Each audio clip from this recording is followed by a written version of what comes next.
Hello and welcome guys to my YouTube channel.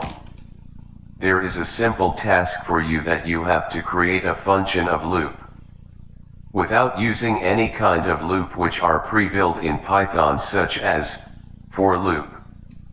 So you can pause video. Why? Because I am going to show you answer. Haha. Let's get started. First we have to define a function.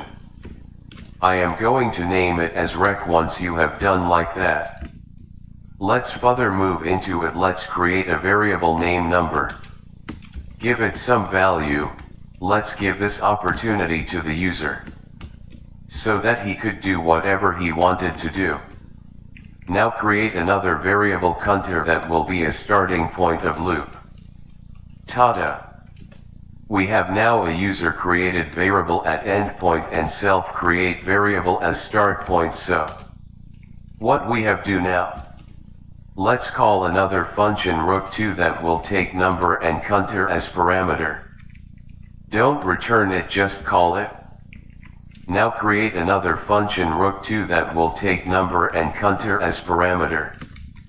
We have done our half work here, so now just call use if statement and for number greater than 0.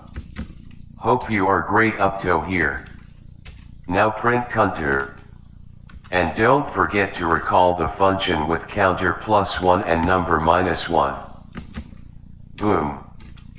Now just call the function that we have created first. We are done. Great.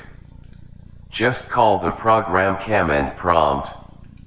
Name of the function used. So how it work? Just type the number up to which you want the loop. Since we have start point as 1, so end with the desired number. We are done with creating our own loop. Thank you. If you have some different kind of approach, you can comment in the comment box. Now who know that computer can be used create YouTube video. Now our advertising manager say words.